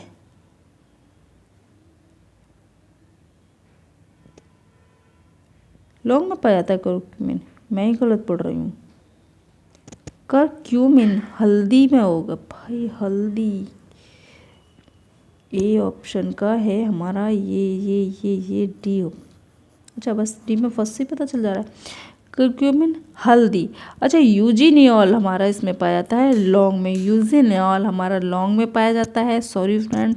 एलिन हमारा लहसुन में पाया जाता है। इस बार हमारा ये एलिन किस में पाया जाता है, ये क्वेश्चन भी आया था। ये क्वेश्चन जो हमारे अभी मुख्य सहायिका का एग्ज़ाम हुआ था ना बिहार में मुख्य सहायिका का एग्ज़ाम हुआ था, या तो बिहार में मुख्य सेविका वाले में आया था, नहीं, या फिर टीजीटी पीजीटी। अभी जल्दी में इसी एक एग्ज़ाम में आया था कि एलिन नमक तत्व किस में पाया जाता है, तो एलिन हमारे लहसुन में पाया जाता है। किस में पाया जाता है? एलिन लहसुन में पाया जाता है। ओलियोरेजिन हमारे काली मिर्च में पाया जाता है। सिनकॉल हमारा इलायची में, कहाँ है भाई, इलायची में पाया जाता है। तो करक्यूमिन हल्दी, यूजीनियल लौंग, एलिन लहसुन, ओलियोरेजिन काली मिर्च, सिनकॉल इलायची। नेक्स्ट क्वेश्चन, एलिन नामक यौगिक निम्न में पाया जाता है लहसुन में और प्याज में भी पाया जाता है। और अभी ऊपर बताया था ना ये, जिसके कारण ये एंटीबैक्टीरियल, एंटीवायरल, एंटीफंगस, एंटीऑक्सीडेंट गुण वाले होते हैं। लहसुन में सल्फर बहुतायत मात्रा में पाया जाता है जिसके कारण इसका स्वाद कड़वा होता है। सल्फर के कारण, क्योंकि इस बार ये क्वेश्चन पूछ ले, अगली बार ये पूछते कि जी लहसुन में कड़वापन किसके कारण होता है, याद कर लो भैया, किसके कारण होता है? सल्फर के कारण। कुछ ना पता कौन क्या पूछ ले। नेक्स्ट क्वेश्चन, निम्न मसालों में जीवाणु विरोधी प्रभाव है। निम्न मसालों में जीवाणु विरोधी प्रभाव है, तो हमारे निम्न मसालों में जीवाणु विरोधी प्रभाव है क्या है? हमारे हींग, जायफल, थर्ड हींग, जायफल और ये हमारे लौंग। हींग, जायफल, लौंग, हींग, जायफल, लौंग जीवाणु विरोधी हैं। हल्दी भी वैसे हमारी जो टर्मरिक होती है वो भी एंटीऑक्सीडेंट होती है, लेकिन वो जीवाणु विरोधी बता रहे हैं भाई। हींग तो है ही, खैर जायफल और लौंग। नेक्स्ट क्वेश्चन, लौंग में सक्रिय मूल तत्व है। लौंग में सक्रिय मूल तत्व है यूजीनॉल। क्या है? यूजीनॉल। अभी हमने पीछे भी जो हमने सही वो मिलान किए थे सूची 1 को सूची 2 से मिलाया था, उसमें भी हमारा यूजीनॉल को दे रखा था। यूजीनॉल हमारे किस में होता है? लौंग में। नेक्स्ट क्वेश्चन, सूची 1 में दिए मसालों को सूची 2 में दिए गए उनके स्रोत से सुमेलित करिए। तो इसमें हमारा हींग, अभी हम पढ़ के दिए गए मसालों को उनके स्रोतों से सुमेलित करना है। अच्छा, हींग, गोंदरोल। हींग किससे तैयार की जाती है? एक चिपचिपा सा गोंद होता है, उस गोंदरोल से। केसर, सुगंधित पराग, सुगंधित पराग, हींग, गोंदरोल, केसर, सुगंधित पराग। लौंग हो सुगंधित पराग। लौंग, फूल की कली, फूल की कली। पहाड़ों पर होता है इसका पेड़, फूल की कली में से निकाली जाती है लौंग। लौंग होती है हमारी फूल की कली। जावित्री, जावित्री गूदादार नारंगी छिलका, जावित्री गूदादार नारंगी छिलका। उसके बाद है हमारा हल्दी, हल्दी सुरंभित जड़, सुरंभित जड़ होती है। और मेथी दाना, मसूर की दाल। जो हल्दी होती है ना, उसको एक बार वो 4 साल तक खाते रहो, उगती चली जाती है और वो ख़राब भी नहीं होती है। उसको आप बोने के बाद 1 साल में निकालो, 2 साल में निकालो, 6 महीने में निकालो, 4 महीने में निकालो, उसका कुछ ना बिगड़ता है। ऐसी की ऐसी निकलती है, बड़े बड़े पत्ते हो जाते हैं, झाड़ी जैसी हो जाती है पूरी। नेक्स्ट क्वेश्चन, मसालों के अधिक प्रयोग से किस अम्ल का श्रावण अधिक होता है? किस अम्ल का श्रावण अधिक होता है? मसालों के अधिक प्रयोग से किस अम्ल का श्रावण अधिक होता है? तो हमारा हाइड्रोक्लोरिक अम्ल का। कौन से अम्ल का? हाइड्रोक्लोरिक अम्ल का। हमारा फ्रेंड्स ये वाला टॉपिक भी खत्म हो जाता है। हमारा नेक्स्ट टॉपिक आता है पेय पदार्थ। अब हम चलते हैं पेय पदार्थ पे, जिसमें कि हमारा फर्स्ट क्वेश्चन दे रखा है, वह तरल जिसके घोल में पदार्थ होते हैं किस रूप में जाना जाता है? तो वो हमारा विलेय के रूप में जाना जाता है। नेक्स्ट क्वेश्चन, निम्नलिखित युग्मों में से कौन सा सही ढंग से सुमेलित है? तो यह है हमारा एक ठोस खाद्य पदार्थ से संकुचन द्रव्य, एक ठोस कण का संयोजन, पायसी मिश्रण, दूध संयोजन। इसका हमारा एक द्रव्य का दूसरे जैल द्रव में विसरण है। क्या है इसमें? हमारा एक द्रव का दूसरे जैल द्रव में विसरण है। Option number D. Next question, इसका चलो सॉल्यूशन देख लेते हैं। दिए गए विकल्पों में से केवल डी ही सही है, क्योंकि द्रव का दूसरे द्रव से विसरण को जैल कहते हैं। एक ठोस कण का दूसरे के साथ संयोजन पायस नहीं है। पायस का बेहतर उदाहरण दूध है, जबकि ठोस का दूसरे के साथ संयोजन मिश्रण धातु होता है। ओके, नेक्स्ट क्वेश्चन, निम्न में उत्पादन में खमीरीकरण का प्रयोग होता है। निम्न के उत्पादन में खमीरीकरण का प्रयोग होता है। खमीरीकरण का प्रयोग किस किस में होता है? हमारा वाइन में होता है, कोको पाउडर में होता है और चीनी में होता है। किस में? वाइन में, कोको पाउडर में और चीनी में। नेक्स्ट क्वेश्चन, काली चाय के उत्पादन की प्रक्रिया के चरणों को सही क्रम में लगाइए। पहले भी पूछा था ये क्वेश्चन उन्होंने हमसे। काली चाय पिला के मानेंगे ये तो आज हमें भैया। काली चाय के उत्पादन की प्रक्रिया के चरणों को सही क्रम में लगाइए। तो सबसे पहले, अच्छा यहाँ पे ऑप्शन चेंज कर दिए इन्होंने, कुम्हलाना। सबसे पहले क्या है? कुम्हलाना। पहले इंग्लिश में दिए थे, अब उनको हिंदी उसमें दे दिया है सेमी। तो अब ये भी पता चल गया होगा। तो ये हिंदी और इंग्लिश हमको दोनों में याद करने, किसी एक में याद करने से काम नहीं चलेगा, दोनों में। पता नहीं कौन से उसमें पूछ ले। पहले वैदरिंग दिया था, फैदरिंग दिया था, गैदरिंग दिया था, अब दे दिया है यहाँ पे कुम्हलाना। कितना अजीब सा वर्ड है ना ये, कुम्हलाना। उसके बाद बेलन फेरना, उसके बाद उसका खमीरीकरण, फर्मेंटेशन, उसके बाद उसको सुखाना, डाइंग, उसके बाद उसको श्रेणीबद्ध करना, उसके बाद उसको क्या करना? मिश्रित करना, उसके बाद उसको श्रेणीबद्ध करना, उसके बाद उसको मिश्रित करना। सबसे पहले उसको कुम्हलाना, बेलन फेरना, खमीरीकरण करना, सुखाना, श्रेणीबद्ध करना और उसके बाद मिश्रित करना। नेक्स्ट क्वेश्चन है हमारा, सबसे अधिक तीव्र मादक पदार्थ है?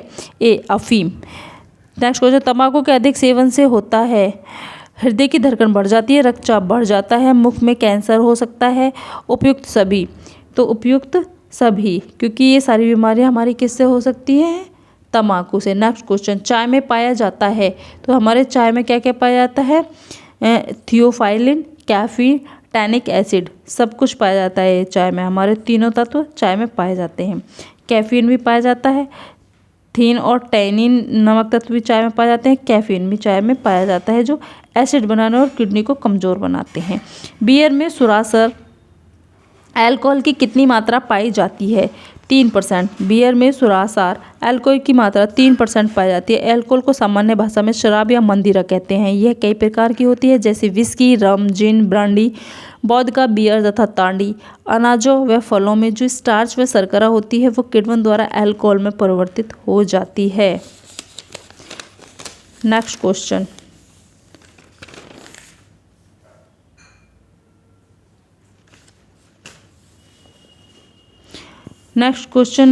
हमारा अब आएगा नेक्स्ट टॉपिक से। अब हमारा टॉपिक है नेक्स्ट प्राणिज्य भोज्य पदार्थ। क्या है? अब तक हमने पढ़ा था वनस्पतिक। अच्छा, अब हम वनस्पतिक पढ़ रहे थे और अब हम पढ़ेंगे प्राणिज्य भोज्य पदार्थ। तो इसमें हमारा क्वेश्चन है, निम्नलिखित में से कौन से भोज्य लैक्टिक अम्ल किण्वन द्वारा उत्पादित होते हैं? निम्नलिखित में से कौन से भोजन लैक्टिक अम्ल व किण्वन द्वारा उत्पादित होते हैं? तो हमारा है इसमें दही, योगर्ट।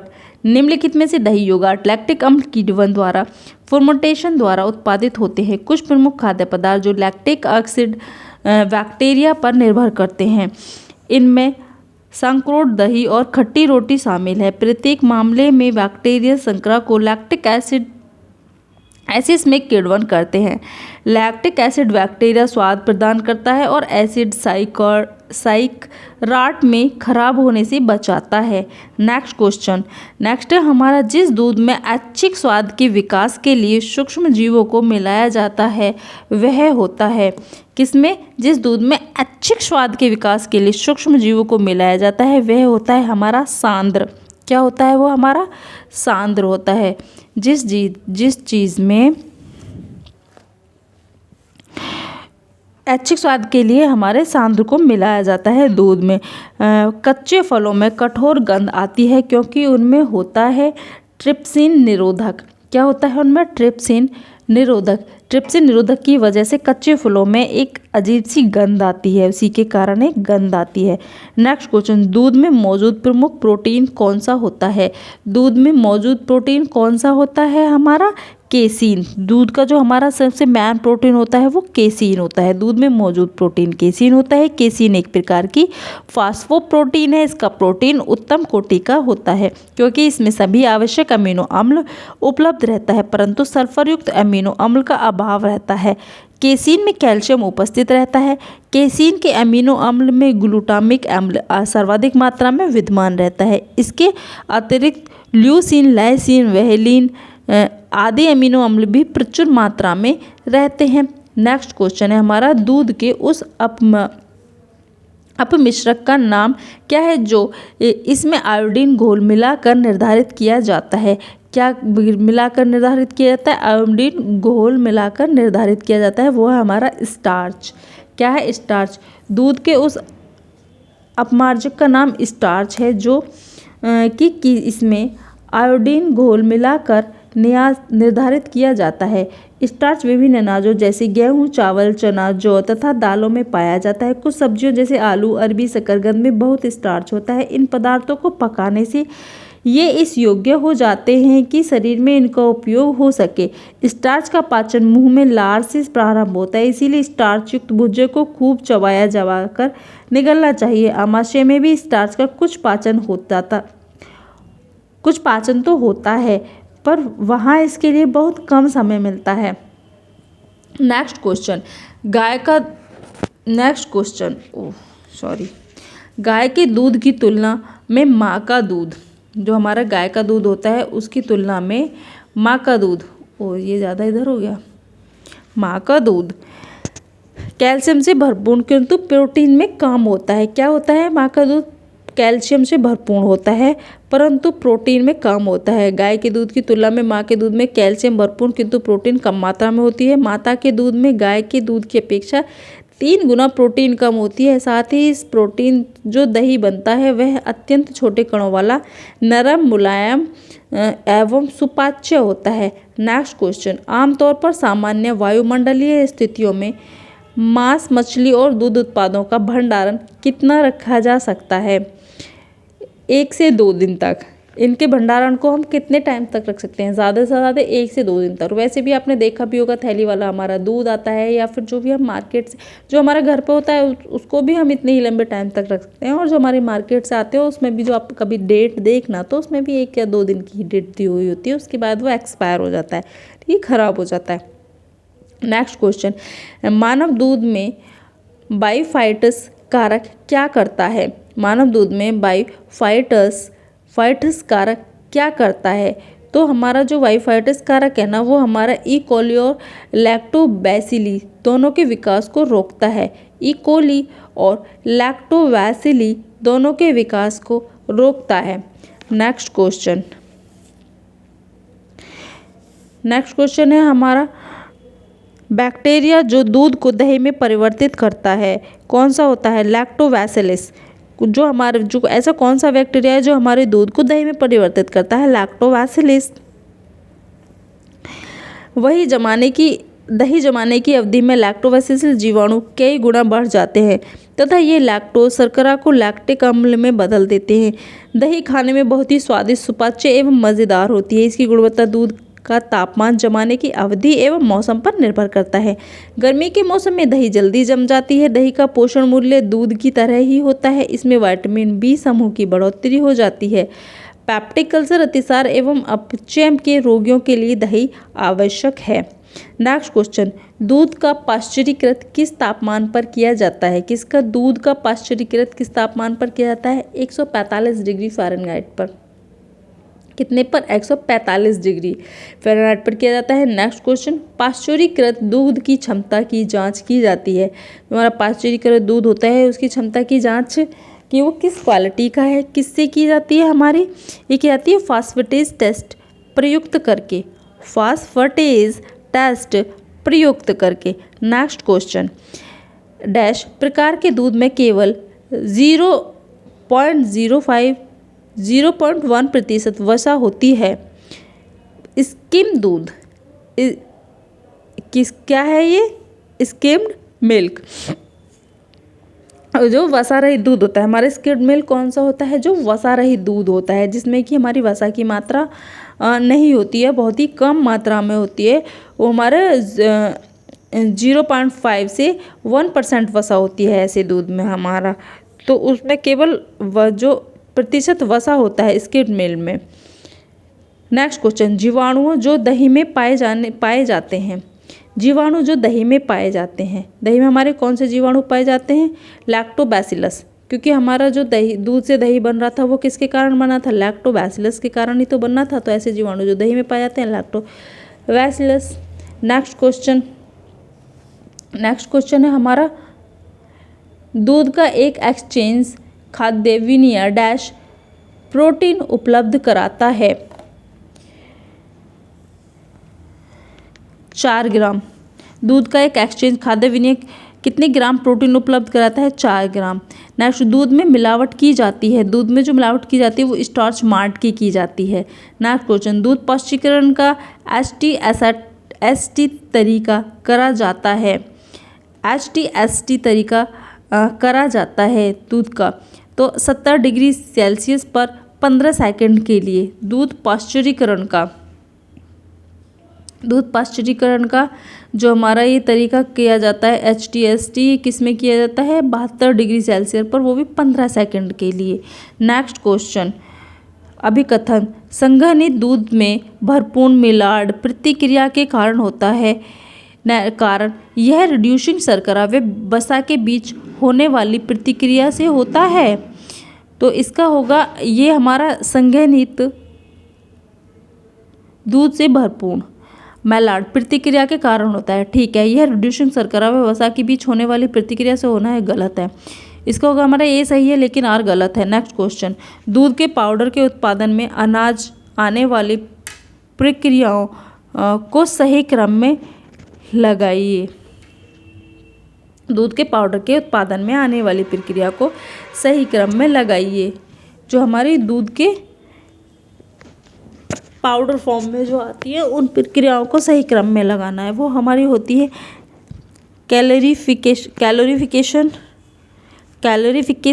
वसा को अलग करना। उसके बाद नेक्स्ट वसा को अलग करना। उसके बाद है हमारा पाश्चराइजेशन, पहले कैलोरीफिकेशन ई, वसा को अलग करना एफ, पाश्चराइजेशन ए, फिर उसके बाद है हमारा इवेपोरेशन, उसके बाद हमारा रोल ड्राइंग, मिलिंग और फिर packing. Next question,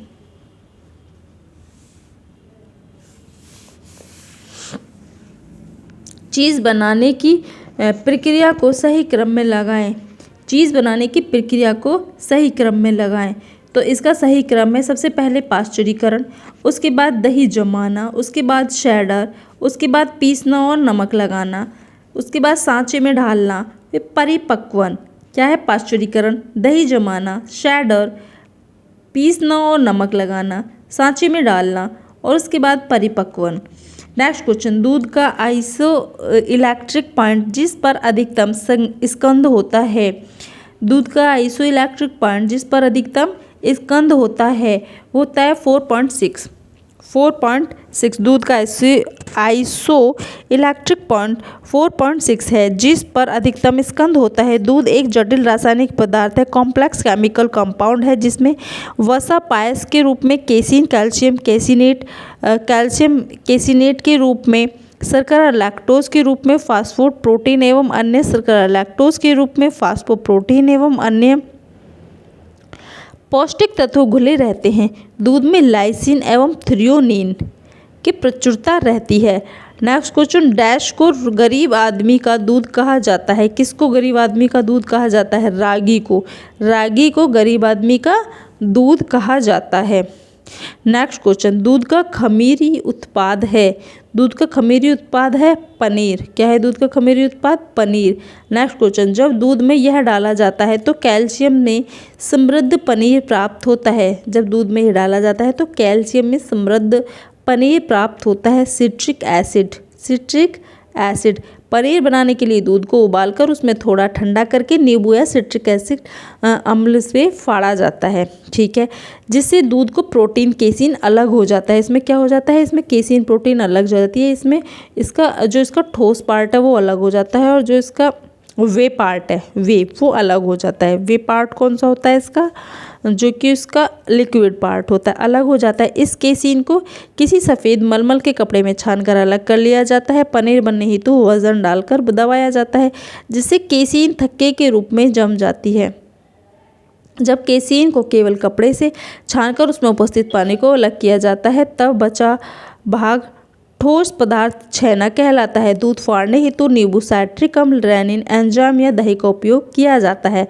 next question, दूध का आइसो इलेक्ट्रिक बिंदु निम्न है। दूध का आइसो इलेक्ट्रिक बिंदु निम्न है। अभी भी पढ़ा था ना हमने, आइसो इलेक्ट्रिक बिंदु हमारा क्या था? आइसो इलेक्ट्रिक बिंदु हमारा 4.6 क्या होगा? 4.6। हमने ऊपर भी पढ़ा था ये वाला क्वेश्चन, 4.6 है। नेक्स्ट क्वेश्चन, दूध में मुख्यतः प्रोटीन कौन सा होता है? दूध में मुख्यतः प्रोटीन कौन सा होता है? तो इसमें हमारा केसिन। नेक्स्ट क्वेश्चन, मानक दूध में SNF की मात्रा होनी चाहिए। मानव दूध में SNF की मात्रा कितनी होनी चाहिए? मानव दूध में SNF की मात्रा 8.5% होनी चाहिए। दूध एक रासायनिक पदार्थ है जिसमें वसा पायस के रूप में केसिन, कैल्शियम केसिनेट के रूप में, शर्करा लैक्टोज के रूप में, फास्फोप्रोटीन एवं अन्य पौष्टिक तत्व घुले रहते हैं। दूध में लाइसिन एवं थ्रियोनिन की प्रचुरता रहती है। बनस वसा रहित दूध को गाय या भैंसों के संपूर्ण दूध के साथ मिलाकर तैयार किया जाता है। दूध कहाँ गया भाई? हाँ जी, घुले रहते हैं। दूध में लाइसिन या थ्रोमिन की प्रचुरता रहती है। वसा रहित दूध को गाय या भैंस के संपूर्ण दूध के साथ मिलाकर तैयार किया गया दूध टॉन मिल्क कहलाता है। इस दूध में वसा की मात्रा 30% तथा सॉलिड नॉन फैट SNF 8.5 होता है। क्या होता है हमारी इसकी SNF की फुल फॉर्म क्या है? सॉलिड नॉन फैट 8.5 होती है। अभी कथा। नेक्स्ट क्वेश्चन, दूध का पाश्चुरीकरण रोगाणु जीवाणुओं का नष्ट करने के लिए किया जाता है। कारण, दूध में लैक्टिक एसिड की उपस्थिति के लिए इसका परीक्षण किया जाता है। दूध में लैक्टिक एसिड की उपस्थिति के लिए इसका परीक्षण किया जाता है। ए भी सत्य है परंतु आर असत्य है। इसमें लैक्टिक एसिड की उपस्थिति की वजह से थोड़ी ना इसका परीक्षण किया जाता है। तो इसमें हमारी पाश्चुरीकरण जो हमारा किया जाता है वो रोगाणुओं को नष्ट करने के लिए किया जाता है। इसका ये बात ठीक है ना, जो हमारे इसका परीक्षण। नेक्स्ट क्वेश्चन,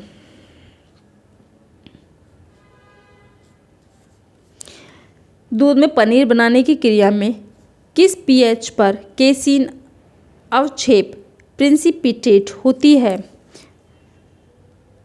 किसी स्टेज पर होती है? pH 4.6। क्या होता है हमारा? 4.6। नेक्स्ट क्वेश्चन है हमारा पाश्चुरीकृत दूध की क्षमता की जांच की जाती है। पाश्चुरीकृत दूध की क्षमता की जांच की जाती है फॉस्फेटेज टेस्ट प्रयुक्त करके। कौन सी? फॉस्फेटेज टेस्ट प्रयुक्त करके पाश्चुरीकृत की जो हमारी जांच की जाती है वो फास्फेटेज टेस्ट प्रयुक्त करके की जाती है। नेक्स्ट क्वेश्चन, दूध को पाश्चुरीकरण किया जाता है। दूध को पाश्चुरीकरण किया जाता है सूक्ष्म जीवाणुओं को मारने तथा दूध को लंबे समय तक सुरक्षित रखने के लिए। नेक्स्ट क्वेश्चन, केसीन पाया जाता है। हमारा केसीन पाया जाता है किसमें? दूध में। मानव दूध निम्न स्रोत है लोहे तत्व का। मानव दूध किसका स्रोत है? लोहे तत्व का। नेक्स्ट, ब्यूटायरिक अम्ल पाया जाता है। ब्यूटायरिक अम्ल पाया जाता है मक्खन में। हमारे ब्यूटारिक अम्ल किससे पाया जाता है? ब्यूटारिक अम्ल मक्खन में पाया जाता है। ब्यूटारिक एसिड या ल्यूटेनोइक एसिड जंतुओं एवं कुछ वनस्पति तेलों में एस्टर के रूप में पाए जाने वाला एक बसीय अम्ल है। एक ट्राइग्लिसराइड के रूप में यह मक्खन में 3 से 4% तक पाया जाता है। जब मक्खन बासी हो जाता है तो उसके जल अपघटन से यह ग्लिसराइड से मुक्त हो जाता है, जिससे अरुचिकर गंध उत्पन्न होती है। धर्तव्य है कि मक्खन एक दुग्ध उत्पाद है जो दही, खमीरीकृत क्रीम या दूध को मथ कर प्राप्त किया जाता है। नेक्स्ट क्वेश्चन है हमारा, मिल्क शेक उदाहरण है पूर्ण स्वच्छ आहार। मिल्क शेक किसका उदाहरण है? पूर्ण स्वच्छ आहार। अब हमारा नेक्स्ट टॉपिक स्टार्ट होता है, मांस, मछली, अंडा। चलो इसको भी देख लेते हैं। अंडे में बायोटीन के साथ पाए जाने वाले प्रोटीन का नाम है एविडीन। अंडे में बायोटीन के साथ कौन सा प्रोटीन पाया जाता है? एविडीन प्रोटीन। नेक्स्ट क्वेश्चन, मुर्गी के अंडे 10 ग्राम प्रोटीन होता है। मुर्गी के अंडे में कितने ग्राम प्रोटीन होता है? मुर्गी के अंडे में 13.3 ग्राम प्रोटीन होता है। मुर्गी के अंडे में 13.3 ग्राम प्रोटीन होता है। अंडा प्राणिज भोज्य पदार्थ है। एक अंडे का वजन 40 से 50 ग्राम होता है। इसमें 30% अंडे की जर्दी, 58% अंडे की सफ़ेदी, 12% अंडे का बाह्य आवरण होता है। 12% क्या होता है? अंडे का बाह्य आवरण होता है। और 30% अंडे की जर्दी होती है। और सफ़ेदी, हमारी जो सफ़ेदी वाला पार्ट है वो ज़्यादा होता है, आपने देखा भी होता है अंडे में। और जो हमारा पीला येलोइश पार्ट होता है वो थोड़ा कम होता है, 30%। प्रोटीन संपूर्ण अंडे में 12 से 14% होती है। अंडे के सफ़ेद भाग में 10 से 12% प्रोटीन होता है। इसका मुख्यतः प्रोटीन एल्बुमिन होता है। अंडे की प्रोटीन निम्न अनुसार है। जो वाइट पार्ट होता है उसमें हमारे प्रोटीन 10 से 12% होती है। और जो हमारे येलोइश पार्ट होता है उसमें फैट की मात्रा ज़्यादा होती है। एल्ब्यूमिन यह सफ़ेद भाग में पाया जाता है। आंवला ग्लोबुमिन, कॉन एल्ब्यूमिन, ओवोम्यूसिन, एविडीन, ओवोक्यूकाइड आदि। नेक्स्ट क्वेश्चन, अंडे की निम्न विशेषता है। अंडे की निम्न विशेषता है। कौन कौन सी अंडे की निम्न विशेषताएं हमारी? अंडे की हमारी निम्न विशेषता है बाइंडिंग, हाँ जी बाइंडिंग है। इमल्सीफाइंग बिल्कुल। और उसके बाद थिकिंग और लेवनिंग। ये हमारी सारी अंडे की विशेषता होती हैं, बाइंडिंग, इमल्सीफाइंग, थिकिंग और लेवनिंग।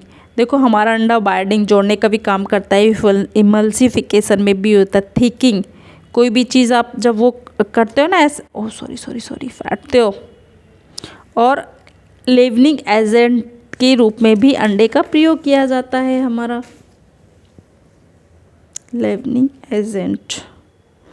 नेक्स्ट क्वेश्चन, निम्न पाक क्रिया में अंडे के योगदान है। निम्न पाक क्रियाओं में अंडे के योगदान हैं। तो निम्न पाक क्रियाओं में अंडे का क्या योगदान है? स्थायीकरण, हमारा स्थायीकरण, पायसीकरण और विशुद्धिकरण। क्या क्या होता है? स्थायीकरण, पायसीकरण और विशुद्धिकरण, जो हमारी पाक क्रिया में अंडे का योगदान होता है। नेक्स्ट क्वेश्चन, अंडे की सबसे बाहरी परत है कोरोना रेडिएटा। अंडे की सबसे बाहरी परत कौन सी होती है? Corona radiata. नेक्स्ट क्वेश्चन, वास्तव में निम्न के अतिरिक्त सभी भोजन में कार्बोहाइड्रेट पाया जाता है। तो मांस में सबसे ज़्यादा अधिक भोजन में कार्बोहाइड्रेट पाया जाता है मांस में। नेक्स्ट क्वेश्चन, निम्नलिखित में से कौन से भोजन उच्चतम गुणवत्ता के प्रोटीन उपलब्ध कराते हैं?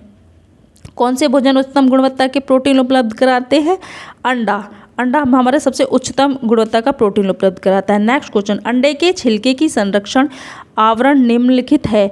क्यूटिकल, जो अंडे का जो हमारा छिलका होता है ना, उसका आवरण होता है हमारा क्यूटिकल का होता है, उसका हमारा पार्ट क्यूटिकल का होता है। नेक्स्ट क्वेश्चन, हमारा मेयोनीज में डैश पायसीकरण का प्रयोग होता है। मेयोनीज में पायसीकरण का प्रयोग होता है तो किसका होता है हमारा लेसिथिन। किसका होता है हमारा lecithin, option D. Next question, अंडे में कौन सा प्रोटीन पाया जाता है। अंडे में हमारा कौन सा प्रोटीन पाया जाता है, एल्ब्यूमिन। अंडे में पाया जाता है हमारा एल्ब्यूमिन। नेक्स्ट क्वेश्चन, इसका सॉल्यूशन हम पहले ऊपर पढ़ चुके हैं। मछली को मस्तिष्क का भोजन कहा जाता है क्योंकि उच्च मात्रा में डैश पाया जाता है।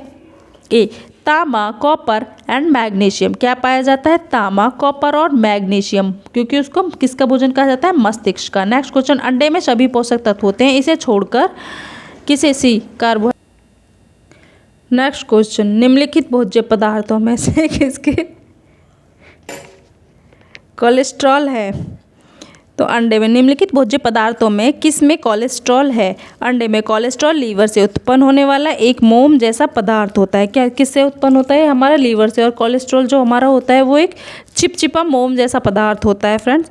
इसमें शरीर का एक निश्चित मात्रा में कोलेस्ट्रॉल की ज़रूरत होती है, परंतु इसकी अधिकता से शरीर में हार्ट अटैक, ब्लॉकेज, दिल का दौरा, हृदय संबंधी रोग, अन्य बीमारियां जन्म लेती हैं, अन्य बीमारियों को जन्म देता है। हरी पत्तेदार सब्जियां, चावल, मूंगफली में कोलेस्ट्रॉल नगण्य रूप में, जबकि अंडे की जर्दी में किसी भी अन्य खाद्य पदार्थ से ज़्यादा कोलेस्ट्रॉल होता है। 100 ग्राम अंडे में लगभग 1233 मिलीग्राम कोलेस्ट्रॉल होता है। तो फ्रेंड्स, आज हम अपनी इस वीडियो को यहीं पे ख़त्म करते हैं। कल हम नेक्स्ट टॉपिक से स्टार्ट करेंगे। हमारा नेक्स्ट टॉपिक है आहार नियोजन। कल हम इसको यहाँ से स्टार्ट करेंगे। तो okay friends, thank you, bye bye.